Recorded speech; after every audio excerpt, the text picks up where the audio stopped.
ইউরোপের দেশ পর্তুগালে উল্লেখযোগ্য সংখ্যক মুসলিমের বসবাস রয়েছে। সৌদি আরব ও মধ্যপ্রাচ্যের বিভিন্ন দেশের সাথে মিল রেখে এখানকার মুসলিমরাও কিন্তু রোজা রাখতে শুরু করেছেন। রোজা মানেই কিন্তু বাহারি রকমের আইটেম দিয়ে ইফতার করা। সারাদিন রোজা শেষে মুসলিমরা কিন্তু চেষ্টা করেন তাদের ইফতার আয়োজনটি একটু বিভিন্ন রকমের আইটেম দিয়ে সাজাতে। আমরা আজকে রয়েছি পর্তুগালের রাজধানী লিসবনের বাংলাদেশি তথা অভিবাসী অধ্যুষিত এলাকা। অধিকাংশ রেস্তোরাঁগুলোই কিন্তু রোজাদারদের কথা মাথায় রেখে বাহারি রকমের ইফতারের আয়োজন করে থাকে। আজকে আমরা দেখার চেষ্টা করব যে এই রাস্তার কয়েকটি রেস্তোরাঁ কি কি আইটেম দিয়ে আজকে তাদের ইফতার আয়োজন সাজিয়েছেন। আমরা এখন প্রবেশ করছি বাংলাদেশি মালিকানাধীন রেস্তোরাঁ পর্তুগালের রাজধানী লিসবনের রুয়া দো বেনফরমোসোতে। তারা আসলে প্রতি বছর রমজানকে কেন্দ্র করে বাহারি ইফতারের আয়োজন করে থাকে।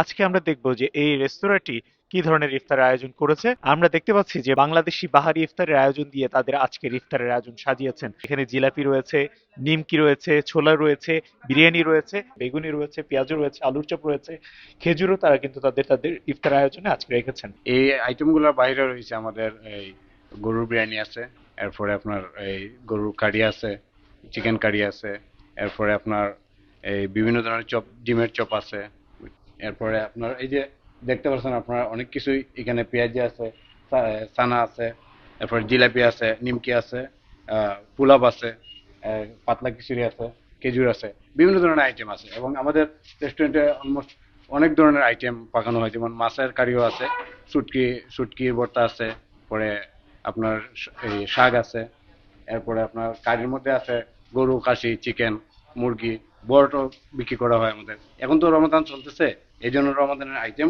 করা হয়েছে। অনেক ক্রেতারা তারা তাদের কাজ শেষ করে এসে ঘরে ফেরার আগে এসব রেস্তোরাঁ থেকে ইফতার সংগ্রহ করে ঘরে ফিরছেন।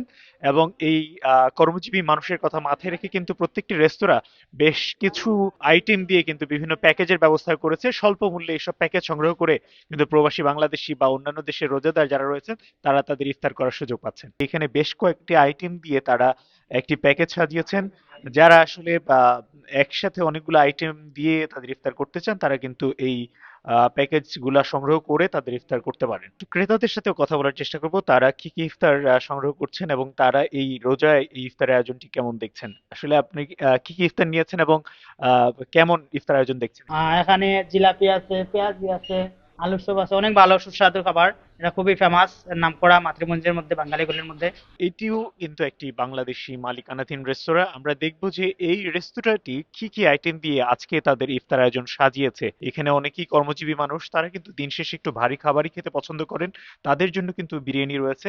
এছাড়া বাংলাদেশিদের পছন্দের যে আইটেমগুলি সাধারণত থেকে থাকে, জিলাপি রয়েছে, আলুর চপ, বেগুনি, পেঁয়াজু, পাকোড়া এবং বিভিন্ন রকমের ভাজা আইটেম সেগুলো রয়েছে। এর বাইরেও কিন্তু অন্যান্য আইটেম দিয়েও কিন্তু বাংলাদেশিরা তাদের ইফতার সেরে থাকেন। সেই আইটেমগুলো কিন্তু তারা এই আইটেমের বাইরেও রেস্তোরাঁতে অর্ডার করে কিন্তু সেই আইটেমগুলো তারা সংগ্রহ করতে পারেন। বিরিয়ানির পাশেও কিন্তু তাদের আরো বেশ কিছু আইটেম রয়েছে। আমরা দেখতে পাচ্ছি যে তারা খিচুড়ির ব্যবস্থাও রেখেছেন। এছাড়া রয়েছে ছোলা এবং অনেক আইটেম তারা কিন্তু এখানে তাদের ইফতার আয়োজনে রেখেছেন। আমরা দেখছিলাম এই রাস্তার রেস্তোরাঁগুলো কিন্তু বাহারি বা বৈচিত্র্যময় ইফতার দিয়ে তাদের ইফতার আয়োজন সাজিয়েছে। এবং আমরা সামনের দিনগুলোতে এই রাস্তার অন্যান্য রেস্তোরাঁর ইফতার আয়োজন আপনাদের সামনে তুলে ধরার চেষ্টা করব। তারিকুল হাসান আশিক, সময় সংবাদ, লিসবন, পর্তুগাল।